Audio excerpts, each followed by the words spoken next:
அம்மன் அருள் TV நேயர்களுக்கு அன்பான வணக்கங்கள். உங்கள் பாரம்பரிய அருள்வாக்கு ஜோதிடர் பாலசுப்ரமணியன் அடியனின் அன்பு வணக்கங்கள். என்றும் குருவழியில் குருவை நேசிப்போம், குருவை போற்றுவோம். நம்ம தொடர்ச்சியா பார்க்கக்கூடிய விஷயம் வந்து பாத்தீங்க அப்படின்னா மாத பலன் பார்த்துட்டு வந்துட்டு இருக்கோம். இப்ப கிரகத்தினுடைய குரு வக்ர நிவர்த்தி பயிற்சி. குரு பகவான் இது வரைக்கும் வந்து பாத்தீங்க அப்படின்னா வக்ரத்துல இருந்தாரு. இப்ப அவர் வந்து பாத்தீங்க அப்படின்னா குரு பகவான் வக்ர நிவர்த்தியாகி என்ன பலனை கொடுப்பாரு அப்படிங்கிற ஒரு விஷயத்த நம்ம விரிவா பார்க்க போறோம். இதுக்கு முன்னாடி வந்து பாத்தீங்க அப்படின்னா இந்த கிரகங்களுடைய அமைப்பு அப்படிங்கிறது வந்து பாத்தீங்க அப்படின்னா மேச ராசி முதல் ராசி. அதுல வந்து பாத்தீங்க அப்படின்னா இந்த இதுல வந்து சந்திரன் வந்து அங்க இருக்காரு, குரு ரிஷப ராசியில இருக்காரு, செவ்வாய் வந்து பாத்தீங்க அப்படின்னா அவர் வக்ரம் பெற்று மிதுன ராசிக்கு வந்திருக்காரு. கடகராசியில இருந்தாரு, இப்ப வந்து பாத்தீங்க அப்படின்னா மிதுன ராசிக்கு வக்ரம் பெற்று பின்னோக்கி நகர்ந்து மிதுன ராசிக்கு வந்திருக்காரு. கேது பகவான் கன்னிராசியில பயணம் செய்யறாரு. சூரியன் புதன் வந்து பாத்தீங்க அப்படின்னா மகர ராசியில, சுக்கிரன் ராகு மீன ராசியில, சனி பகவான் வந்து பாத்தீங்க அப்படின்னா கும்பராசியில. இப்படி இந்த கிரகங்களுடைய அமைப்பு வந்து பாத்தீங்க அப்படின்னா இந்த கோச்சாரம் ஒரு மனிதனுக்கு தனி மனிதனுடைய ஜாதகத்துல என்ன பலனை கொடுக்கும், ஒரு கிரகம் வக்ரம் ஆனா என்ன பலனை கொடுக்கும், வக்ர நிவர்த்தி ஆனா என்ன பலனை கொடுக்கும் அப்படிங்கிற ஒரு விஷயத்த வந்து நம்ம இந்த 12 ராசிக்குமே வந்து பாத்தீங்க அப்படின்னா விரிவா பார்க்க போறோம்.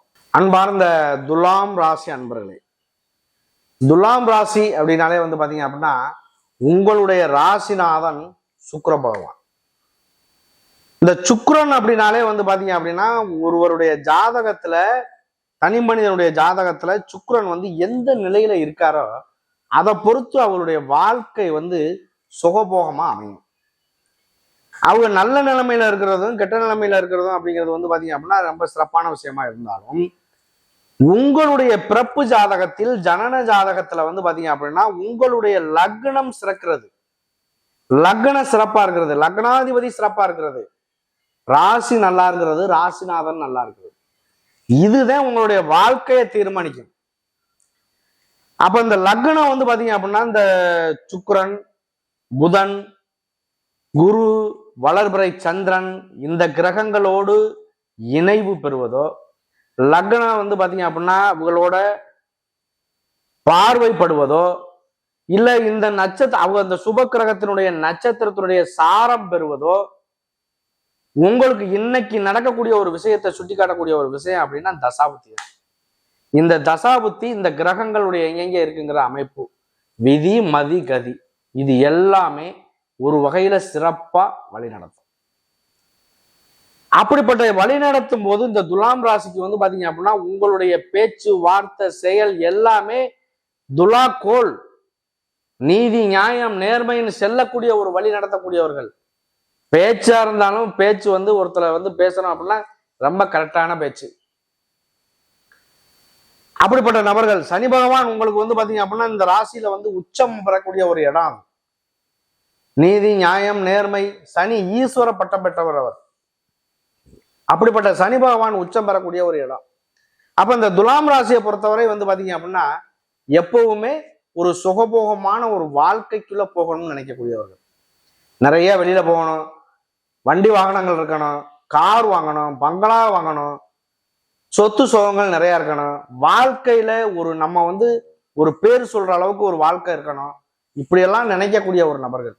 அப்படிப்பட்ட நபர்களுக்கு வந்து பாத்தீங்க அப்படின்னா இன்னைக்கு சூழ்நிலை உங்களுடைய 3ஆம் இடமான தனுசு ராசிக்கும் உங்களுடைய 6ஆம் இடமான மீன ராசிக்கும் உள்ள அதிபதி குரு பகவான். அவர் 8ஆம் இடமான ரிஷப ராசியில இருந்து அவர் வந்து பாத்தீங்க அப்படின்னா உங்களுடைய 12ஆம் இடம், உங்களுடைய 2ஆம் இடம், உங்களுடைய 4ஆம் இடம் இதை பார்க்கிறாரு. 6ஆம் வீட்டு அதிபதி 8ல இருந்து பார்வைப்படுது. அதே 6ஆம் வீட்டு அதிபதி 8ல இருந்து தசா நடத்தினாலோ இல்ல 8ஆம் வீட்டு அதிபதி 12 இந்த மாதிரி வந்து பாத்தீங்க அப்படின்னா தசா நடத்துது அப்படின்னா ரொம்ப சூப்பரா இருக்கும். அது விபரீத ராஜயோகம்னு சொல்லுவோம். அந்த விபரீத ராஜயோகம், ராஜயோகம் அப்படின்னாலே பெரிய விஷயம். அது விபரீத ராஜயோகம். திடீர் வருமானம், திடீர் அதிர்ஷ்டம், திடீர் யோகம். ஒரு லாட்ரி சீட்டு வாங்கணும் அப்படின்னா உங்களுக்கு வந்து பாத்தீங்க அப்படின்னா ரொம்ப சிறப்பான ஒரு விஷயங்கள் இருக்கணும். புதன் நல்லா இருக்கணும், சுக்கிரன் நல்லா இருக்கணும், குரு நல்லா இருக்கணும். பெரும் பணம் அப்படிங்கிறது வந்து பாத்தீங்கன்னா குரு பகவான் தான். அப்படிப்பட்ட இந்த குருவாகப்பட்டவர் நல்லா இருக்காரு அப்படின்னா எந்த விதமான குறைபாடுகள் வரவே வராது. இதுல வந்து பாத்தீங்க அப்படின்னா இந்த உங்களுடைய துலாம் ராசி அப்படின்னாலே வந்து பாத்தீங்க அப்படின்னா அதுலயும் ஒரு விதிவிலக்கு உண்டு. ரிஷப ராசிக்கும் துலாம் ராசிக்கும் உள்ள அதிபதி சுக்கிர பகவானா இருந்தாலும் இதுல வந்து பாத்தீங்க அப்படின்னா ஆண் ராசி பெண் ராசி அப்படிங்கிறது இருக்கு. அந்த ஆண் ராசி பெண் ராசிங்கிறது வந்து அவங்களுடைய தன்மை பிரதிபலிக்கும். ஆணா இருந்தாலும் சரி பெண்ணா இருந்தாலும் சரி. அப்போ இதை பொறுத்தளவுக்கு வந்து பாத்தீங்க அப்படின்னா இந்த குருவாகப்பட்டவர் உங்களுடைய பார்வை படும் பொழுது உங்களுடைய 12ஆம் இடத்தை பார்க்கிறாரு. ஒரு மனிதருக்கு வந்து வெளியூர் வெளிநாடு போறது 12ஆம் இடம். ஆண் பெண் யாரா இருந்தாலும் இல்லற சுகம் அப்படிங்கிற ஒரு விஷயத்த கொடுக்கக்கூடிய இடம் 12ஆம் இடம். அப்ப அந்த 12ல வந்து கேது இருக்காரு அப்படின்னா அந்த மாதிரி விஷயங்கள் கண்டிப்பாக பாதிச்சிருக்கும். அப்ப பாதிக்குது அப்படின்னா இதுல இருந்து முன் வரணும் அப்படின்னா அந்த தோஷமான இடத்த கூட குருவினுடைய பார்வையில படும் பொழுது குருவனுடைய பார்வை வந்து 5ஆம் பார்வை 7ஆம் பார்வை 9ஆம் பார்வை அந்த குருவினுடைய பார்வை படுது அப்படின்னாலே அந்த தோஷமான இடம் கூட நிவர்த்தி ஆயிடும். அதுதான் வந்து பாத்தீங்க அப்படின்னா குரு பார்த்தால் கோடி நன்மைன்னு சொல்லக்கூடிய ஒரு விஷயம் அதுதான். அப்ப குருவினுடைய அனுக்கிரகம் எவ்வளவு பெரிய விஷயம் அப்படிங்கிறத தெரிஞ்சுக்கிறோம். அடுத்து வந்து பாத்தீங்க அப்படின்னா உங்களுடைய 2ஆம் இடத்தை பார்க்கிறாரு.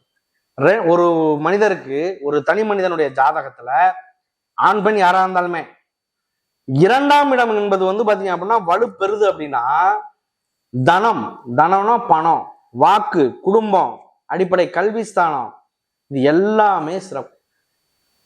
அப்ப அந்த 2ஆம் இடத்து அதிபதி உங்களுக்கு செவ்வாய் பகவான் வந்து பாத்தீங்க அப்படின்னா 9ஆம் இடமான பாக்கியஸ்தானத்துல இருக்காரு இன்னைக்கு. அது ரொம்ப சிறப்பு. அப்ப அந்த 9 அப்படிங்கிறது உழைப்பில்லாத வருமானத்தை தரக்கூடிய ஒரு இடம். இதெல்லாம் விட வந்து பாத்தீங்க அப்படின்னா 6ல வந்து சுக்கிரன் ராகு இருக்கு. 6ல சுபக்கிரகம் வந்து பாத்தீங்க அப்படின்னா அசுபக்கிரகத்தோட சேர்றதுங்கிறது ஒரு நல்ல விஷயமா இருந்தாலும் உங்களுக்கு வந்து பாத்தீங்க அப்படின்னா 5ஆம் இடத்துல பூர்வ புண்ணிய ஸ்தானத்துல கும்பராசியில வந்து பாத்தீங்க அப்படின்னா சனி பகவான் ஆட்சி பலம் பெற்றிருக்கிறது ரொம்ப சிறப்பு. அதெல்லாம் விட வந்து பாருங்க இந்த துலாம் ராசியை பொறுத்தவரை இன்னைக்கு நடக்கக்கூடிய தசாபுத்திகள் உங்களுக்கு ஒத்துழைப்பு இருக்கு அப்படின்னா எந்த விதமான குறைபாடுகளும் வராது. இந்த நாள்ல வந்து சூரியன் புதன் இருக்கு, 5ல சனி பகவான் இருக்காரு. இதை விட வந்து பாத்தீங்க அப்படின்னா 9ஆம் இடமான பாக்கியஸ்தானத்துல செவ்வாய் இருக்காரு. உங்களுக்கு இதுவரை 2ஆம் இடத்தை குரு பகவான் பார்க்கறதுனால கணவன் மனைவிக்குள்ள இருந்து வந்த கருத்து வேறுபாடுகள் கண்டிப்பாக மாறும். டைவர்ஸ் ஆகுது. இன்னைக்கு வந்து பாத்தீங்க அப்படின்னா கருத்து வேறுபாடுகள்ல பிரிவினைகள் வந்துடுது. அந்த பிரிவினைகள் எல்லாம் சரி பண்ணக்கூடிய ஒரு விஷயம் வந்து 2ஆம் இடம் வாக்குஸ்தானங்கிறதுனால வாயை கட் பண்ணிக்கணும். வாயுங்கிற ஒரு இதுதான் வந்து பாத்தீங்க அப்படின்னா நல்லது கெட்டது எல்லாத்துக்கும் காரணமே வாய்.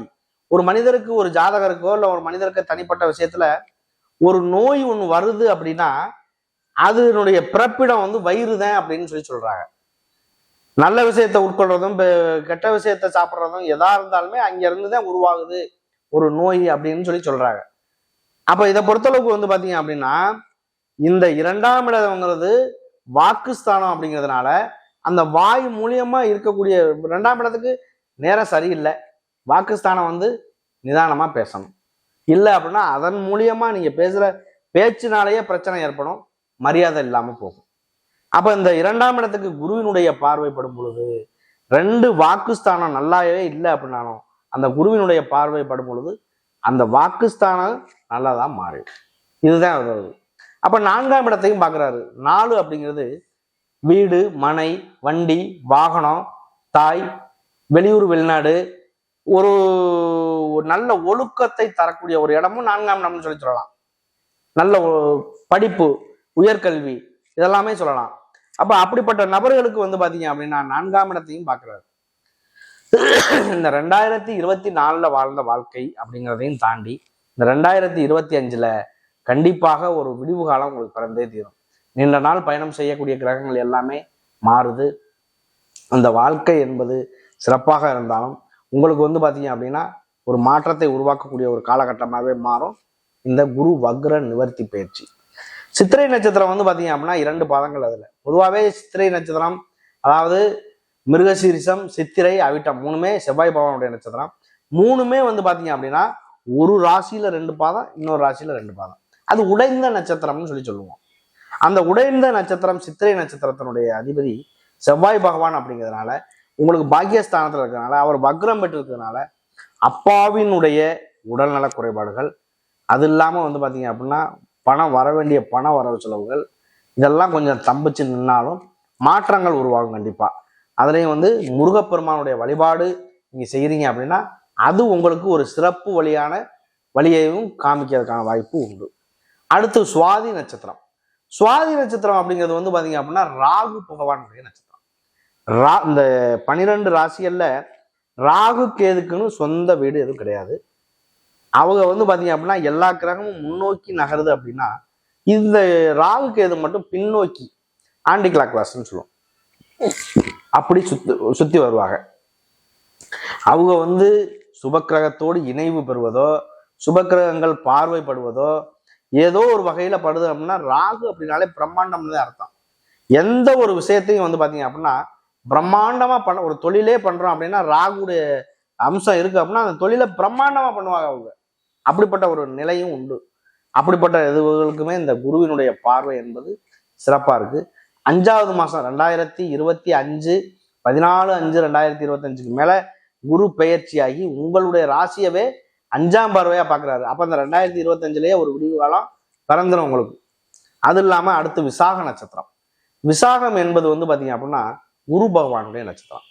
ஒருவருக்கு குரு அப்படிங்கிறது முற்றிலும் சுப கிரகம், தனக்காரகன், புத்திரக்காரகன், பெரும் பணத்துக்கு அதிபதி, நகைக்கு அதிபதி, தங்கன் பொன்னன்லாம் சொல்றோம்னா அதுதான் காரணம். ஒருவருக்கு நல்லதை செய்யக்கூடிய விஷயமும் உண்டு, ஒருத்தருக்கு கெட்டது நடக்கிறதுக்கும் உண்டு. குரு பகவான் வந்து ஒரு நீரிழிவு நோயா இருக்கட்டும், பால்வினை நோயா இருக்கட்டும், அது இல்லாம வந்து பாத்தீங்க அப்படின்னா வயிறு சம்பந்தமான பிரச்சனையா இருக்கட்டும், கேன்சர் சம்பந்தமான பிரச்சனையா இருக்கட்டும், இது எல்லாமே வந்து பாத்தீங்க அப்படின்னா இந்த குருவினுடைய காரகம் தான். ஒரு நோய் வளரக்கூடிய ஒரு நோயா இருக்கு அப்படின்னா குருவினுடைய காரகம் அதுல உண்டு. அப்ப இந்த குரு பகவான் உங்களுக்கு பாதகமா இருக்காரா சாதகமா இருக்காரா இது பெரிய விஷயம். இருந்தாலும் இந்த கோச்சாரங்களுடைய அமைப்புல இன்னைக்கு வந்து குரு பார்வை உங்களுக்கு வந்து 12ஆம் இடம், 2ஆம் இடம், 4ஆம் இடத்துக்கு இருக்கிறதுனால அதன் மூலியமா மாற்றங்கள் உருவாக வாய்ப்புகள் உண்டு. இந்த குரு வக்ர நிவர்த்தி பயிற்சியில சித்திரை, சுவாதி, விசாகம் இந்த 3 நட்சத்திரத்துக்குமே ஒரு நல்ல மாற்றங்கள் வர்றது காத்திருக்கு. இந்த 2வது மாசம் 4ஆம் தேதியிலிருந்து 14/5/2025க்குள்ள திருமணம் ஆகாத நபர்களுக்கு கண்டிப்பா திருமணமாகும். காதல் திருமணங்கள் கைகூடும். குழந்தை பேர் இல்லாத நபர்களுக்கு குழந்தை பேர் உண்டாகும். வெளியூர் வெளிநாடு வாய்ப்புகள் அதிகரிக்கும். அது இல்லாம வந்து பாத்தீங்க அப்படின்னா இதெல்லாம் பெரிய விஷயம் என்னன்னா இந்த ராசியை பொறுத்தளவுக்கு ஆசைகள் அதிகம் கொண்டவர்கள், கொஞ்சம் நமக்குன்னு வேணும், நம்மளை வச்சுதான் அடுத்தது அப்படின்லாம் நினைக்கக்கூடியவர்கள். அப்படிப்பட்ட ஆசைகள் நிறைவேறக்கூடிய ஒரு வாய்ப்பும் உண்டாக வாய்ப்புகள் உண்டு. நன்றி, வணக்கம்.